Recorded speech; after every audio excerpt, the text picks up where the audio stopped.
그러므로 형제들아 우리가 예수의 피를 힘입어 성소에 들어갈 담력을 얻었나니 그들은 우리를 위하여 휘장 가운데로 열어놓으신 새로운 살 줄이요 휘장은 곧 그의 육체니라. 또 하나님의 집 다스리는 큰 제사장이 계심에 우리가 매를 흘리는 나라 악한 양심으로부터 벗어나고 몸은 맑은 물로 씻음을 받았으니 참 마음과 온전한 믿음으로 하나님께 나아가라. 아멘. 심판자 우리 하나님께서 죄와 불법을 다시 기억하지 않으신다고 18절에 말씀하셨습니다.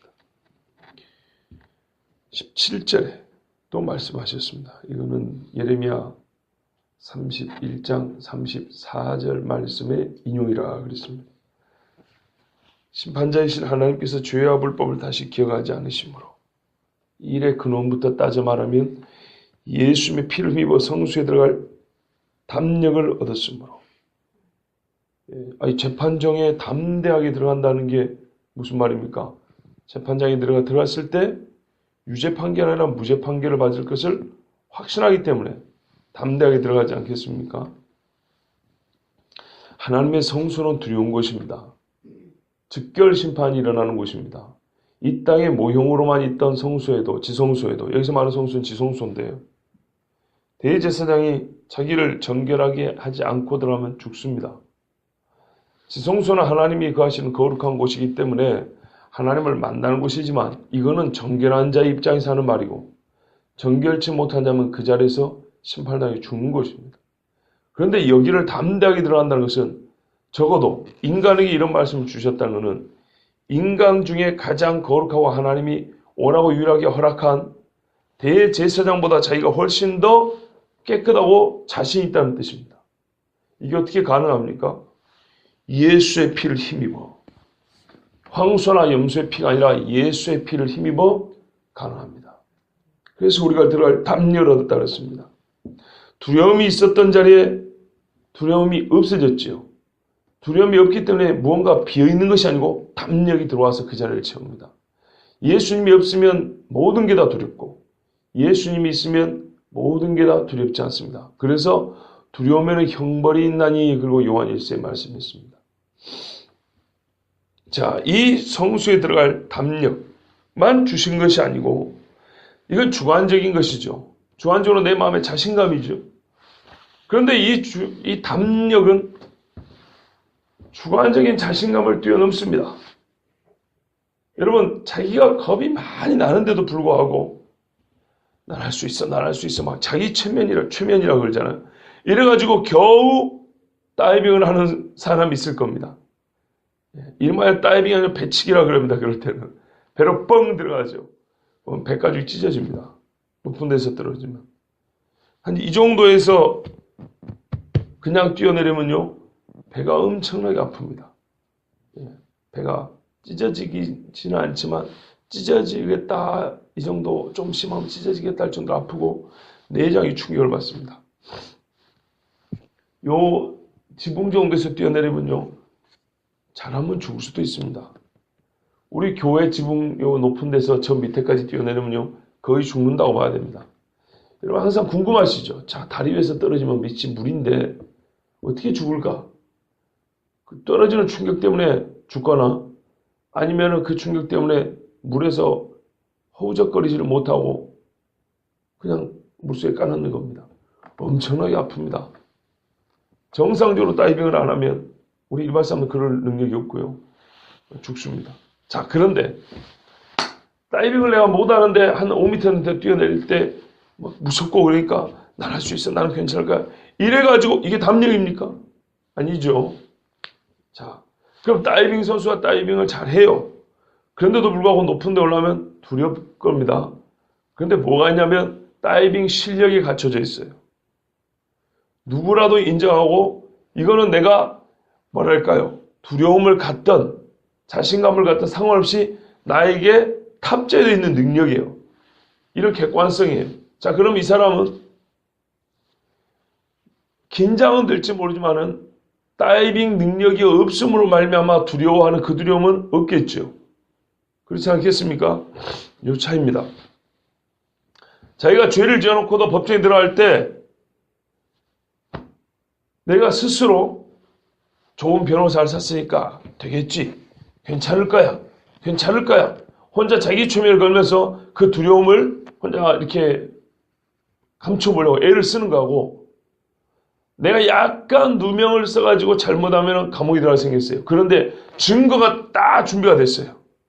그래서 변호사 증거를 다 준비하죠. 내가 무죄인 증거를 다 가지고 걱정하지 말고 나오라 그랬어요. 자, 그거하고 그럼에도 불구하고 재판장에 들어갈 때는 마음이 떨리고 긴장이 될 겁니다. 무지하게 떨릴 겁니다. 그런데 앞에 거는 순전히 개인적인 생각이고 뒤에 거는 객관적인 증거가 갖춰져 있기 때문에 떨리긴 떨리지만 뒤에 거는 내가 나름대로 자신감을 가지고 재판장에 들어갈 수 있죠. 말하자면 두려움과 담력이 공존하는 거죠. 왜 예수 믿는 사람 보고 두렵고 떨림으로 구원을 이루라 그러면서도 담대하라 그런지 아시겠습니까? 이 후자의 경우입니다. 나 자신으로 볼 때는 이 엄숙한 자리와 하나님 앞에 선다는 것이 말이 안 돼요. 아무리 마음을 추스려도 되는 게 없어요. 그런데 말이죠. 변호사가 말하면 네 무죄인 증거를 내가 다 가져왔으니까 100%다 준비했으니까 걱정 말고 나를 믿고 나오라 그랬단 말이에요. 그러면은 두려우면서도 동시에 객관적인 증거가 담보되어 있기 때문에 담대함을 가질 수 있다는 말입니다. 바로 그런 의미의 담력입니다. 보십시오. 예수의 피를 힘입은 담력이죠. 성경은 단어도 중요하지만 문법도 중요합니다. 뭐가 원인이고 뭐가 결과냐? 이거는 매우 중요합니다. 우리가 사고가 나거나 사건이 나면 제일 중요한 게 뭡니까? 원인 결과입니다. 대개는 결과를 보고 원인을 찾죠. 자동차가 박살이 났으니까 누가 잘못된 걸 찾느냐 이 말입니다. 자, 우리가 담력을 얻은 것은 예수님의 피. 이건 객관적인 증거입니다. 객관적 근거입니다. 근데 이 예수님은 우리에게 담력만 준 게 아니고요.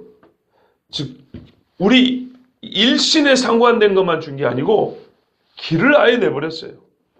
누구라도 나라는 사람 하나가 객관적인 증거를 가지고 성수에 들어갈 수 있게 해준 것만 아니고 나 아니라도 여러분 그리고 또 수많은 사람들이 모두가 그 길을 걸어갈 수 있도록 그 성수에 들어갈 담력을 가지고 갈 수 있는 끝까지 갈 수 있는 길을 내줬어요.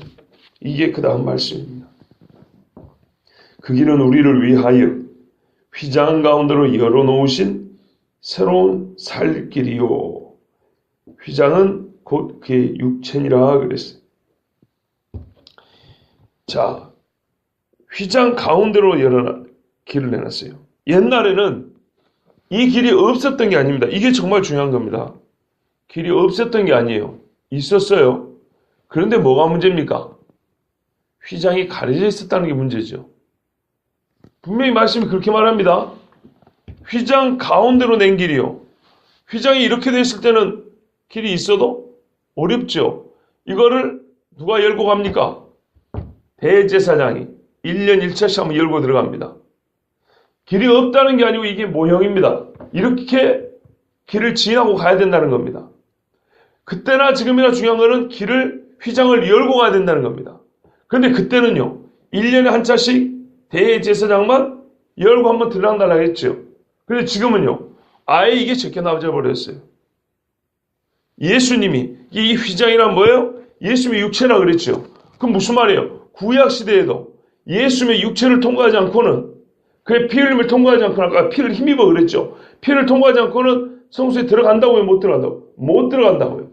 똑같은 겁니다. 여러분 차이가 뭐냐면 그때는 1년에 한 번 열렸는데 지금은 맨날 열려있다는 얘기입니다. 그러면은 옛날에는 1년에 하루 그날 죽은 사람만 천국 갔냐? 그런 말이 아니죠.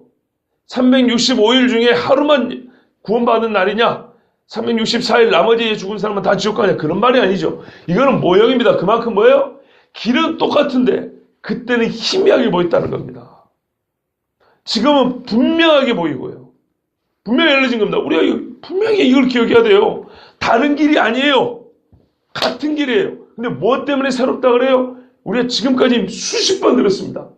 효력에 있어서. 그 능력에 있어서. 그죠? 반복하는 제사냐? 영단발 한 번의 제사냐. 오늘 낮에 이 히브리서 강의를 통해서 제가 하나님 앞에 받은 은혜가 참 큽니다. 말씀의 지식도 폭이 많이 넓어졌어요.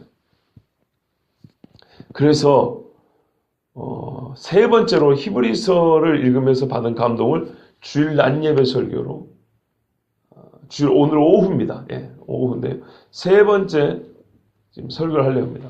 제 기획 첫 번째는 뭐냐면 시편의 말씀이었어요. 사람을 천사보다 조금 낮게 만드시고 할 때 그 이야기요. 영화와 종교를 관을 씌우시고 그 아들의 이야기면서 사람의 얘기라고 했어요. 두 번째는 멜기세덱의 반차 이야기였습니다. 제 기억으로는. 오늘 세 번째는요. 저번에 수요일 목요일 날 들었던 말씀입니다. 예레미야서 있지요. 여기 보면 15절, 16절, 17절 이 예레미야서 인용이었습니다. 이 말씀을 가지고 그 원문인 예레미야서를 오늘 오후에 설교하려고 합니다. 그때는 시편을 가지고 또 멜기세덱 창세기를 가지고 그때 설교를 했었는데 그 원문 히브리서를 가지고 그대로 한다는 게 아니고 그 원문을 가지고 설교하면서 이 히브리서의 말씀을 좀 더 보충하고 다시 한번 되새기고자 합니다. 히브리서 참 너무 감사해서 우리끼리만 듣고 끝내기가 너무 아까운 그런 감이 있어요. 그런데 그냥 히브리서만 하면 혹시라도 제 높아하시면 저 설교 준비 안 되고 새벽에 한 거 그대로 행갑다 이럴까봐 저 그렇게는 안 합니다. 그래서 그 인용한 원문을 찾아가지고 그 원문을 가지고 설교할 겁니다. 그러니까 말하면 예레미야를 가지고 설교할 겁니다.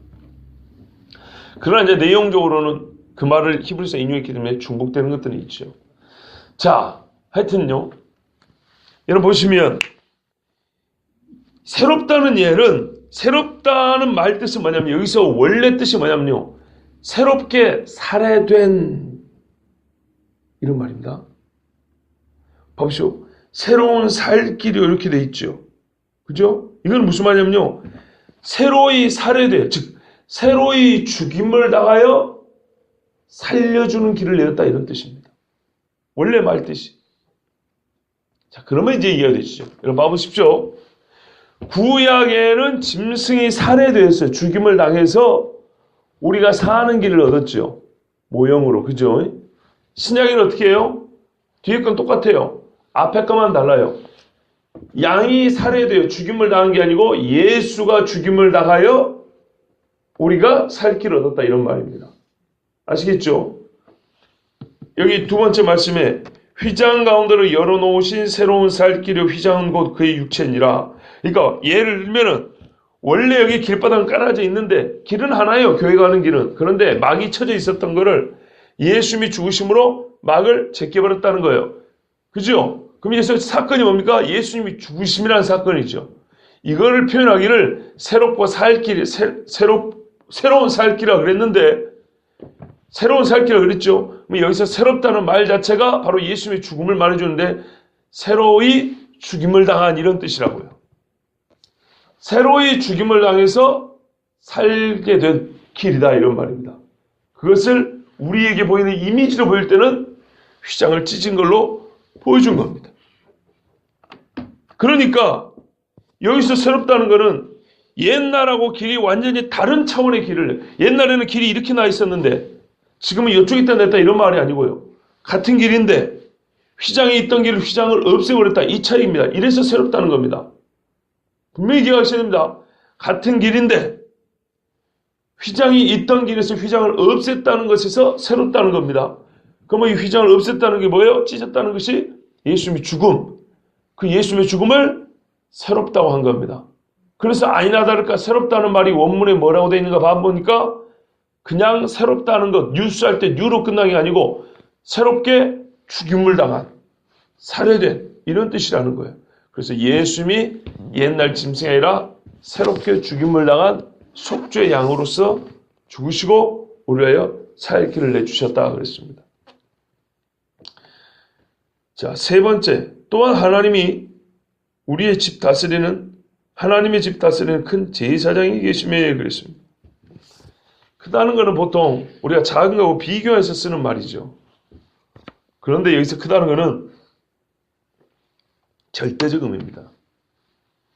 앞에 새롭다는 것은 절대적 의미에 새롭다는 게 아니고 상대적으로 새롭다는 거예요.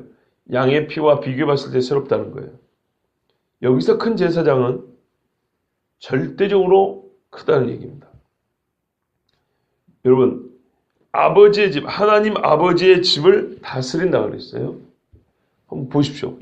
하나님의 집을 다스리는 자가 예수님 말고 누가 있습니까? 예? 한번 생각해 보세요.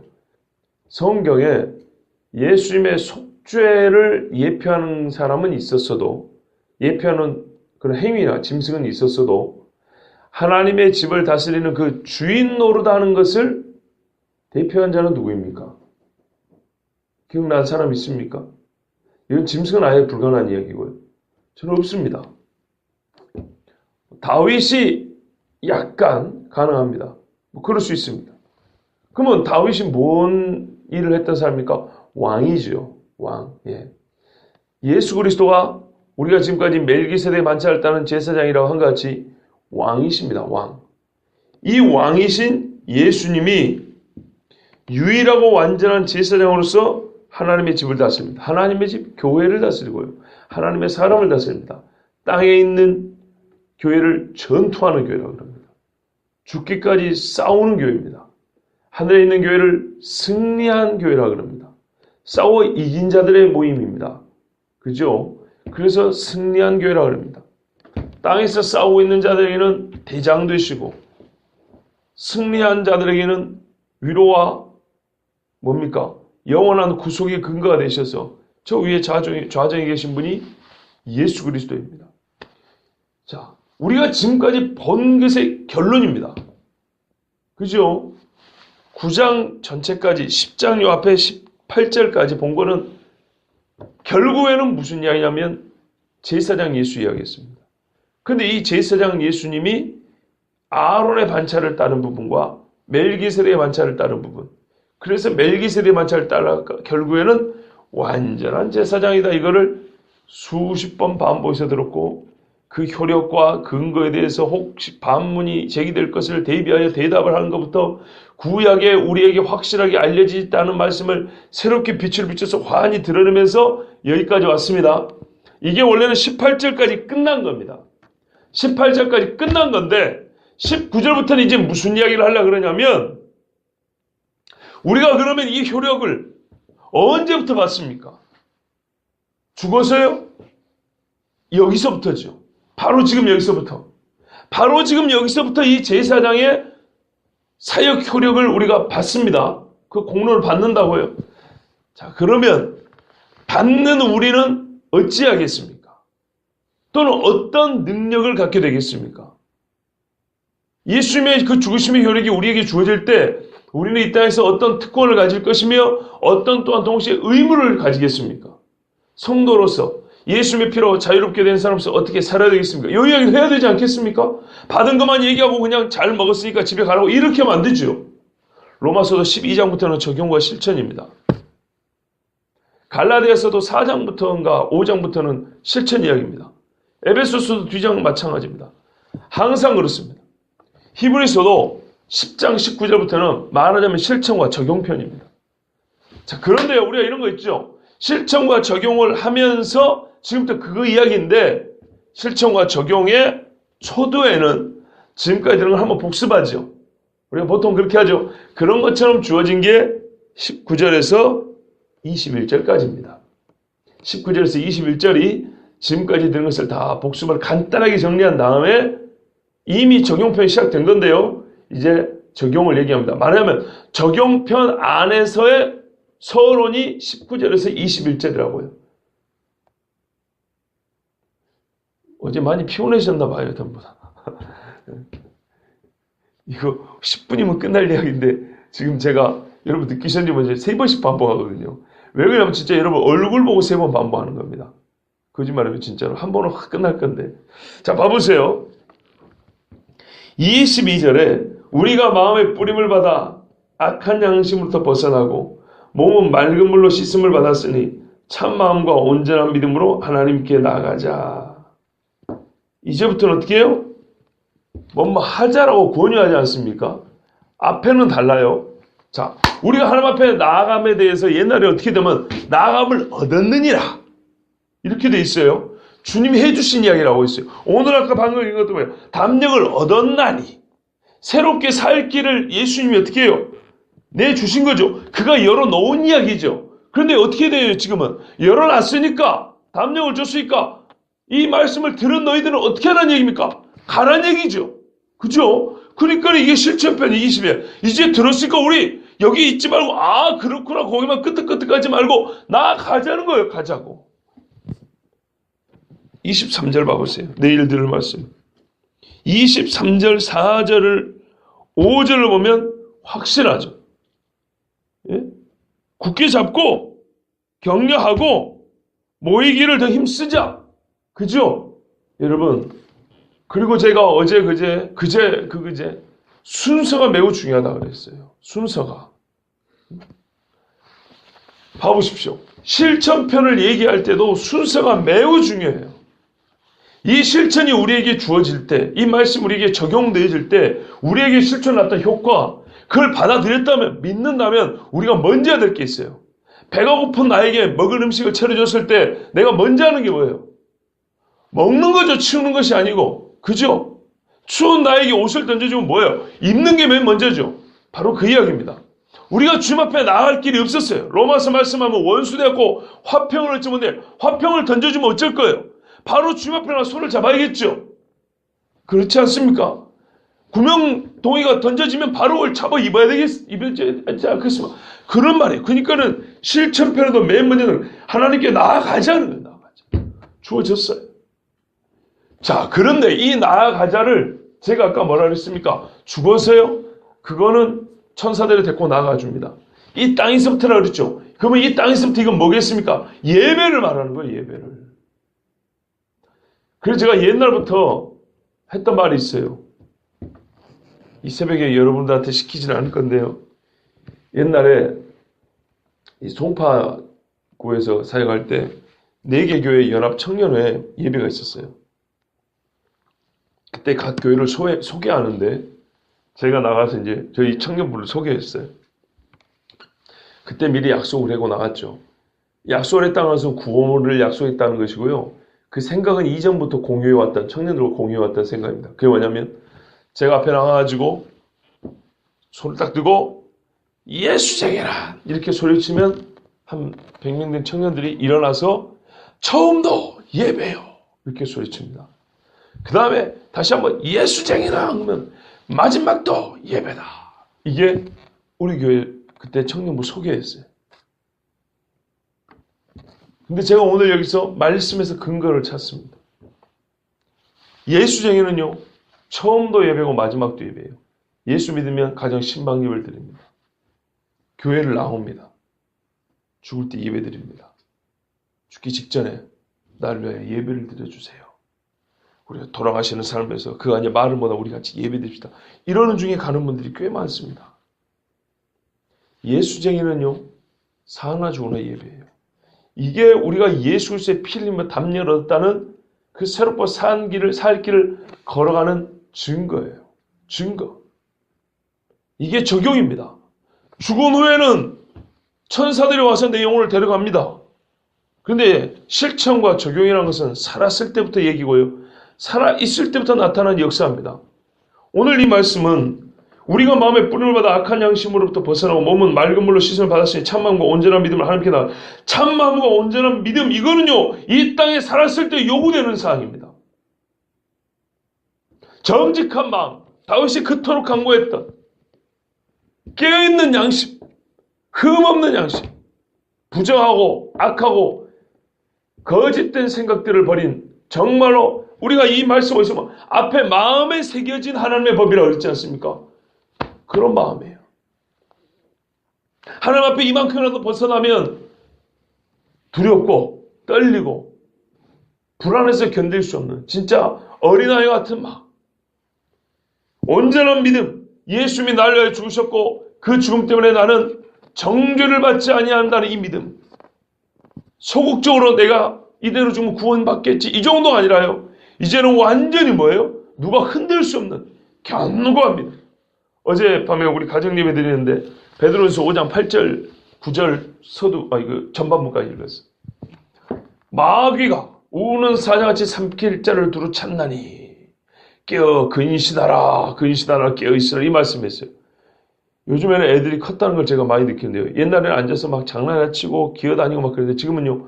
한마디 세 놈 다 질문을 해요. 그러니까요 아빠 이러면서 한 두세 번씩 질문을 해요. 한 애가. 한 절 설교하는데 그러니까 예배가 길어졌어요. 그런데 너희 삼킬 자를 두루 찾나니 한 다음에 9절 전반부에 보면 그러면 어쩌냐 너희 믿음을 굳게 하여 원수를 대적하라 이렇게 돼 있어요. 두루 찾는다는 것만 보면 두렵지 않아요.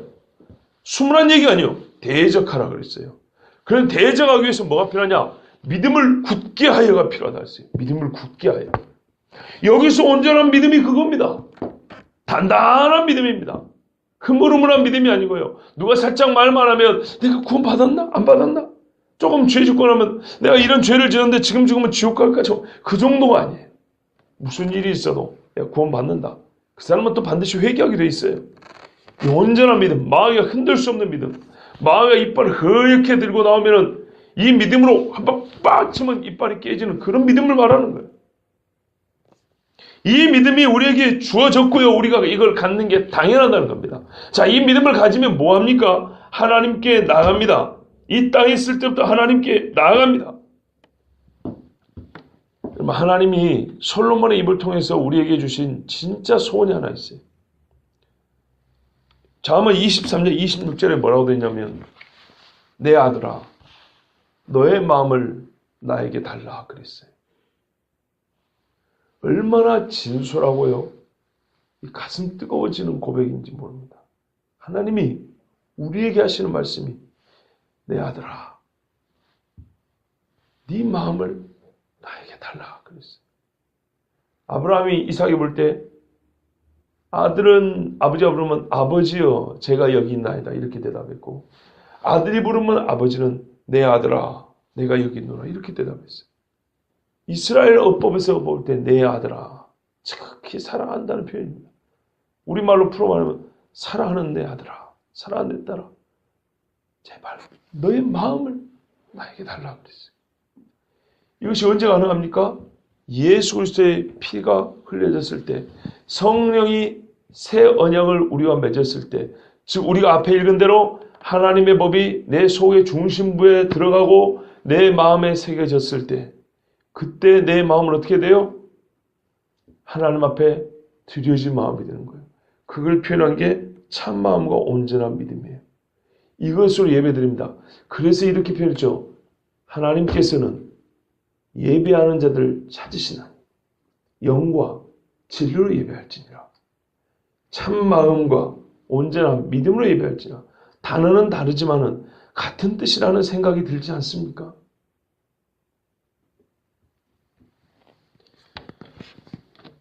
우리가 이 참마음과 온전한 믿음으로 하나님께 나갈 수 있는 유일한 이유, 근거는 그 앞에 나와 있습니다.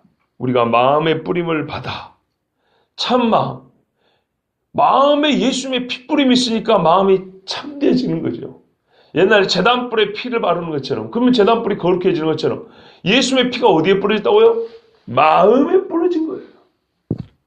악한 양심부터 벗어나고 양심에 뿌려진 거예요. 몸이 맑은 물로 씻으면 성령으로 우리가 몸이 깨끗해진 거예요. 내 자신 존재 자체에 이 피와 물이 나에게 쏟아진 겁니다. 성령이 부음받음이니 기억나시죠? 하나님의 사랑이 부음받음이니 제가 2번 얘기했어요. 하나님의 사랑이 우리에게 부음받음이니 그 다음에 성령이 부음받음이니 오늘 다르게 표현할까요? 예수님의 피와 그 쏟으신 물이 우리에게 부음받음이니 그래서 우리의 마음과 믿음이 깨끗해지고 온전해진 거예요. 그리하여 우리가 해야 될 게 뭡니까? 이 땅에 그런 은혜를 얻었다면 우리가 하나님 앞에 예배하는 겁니다.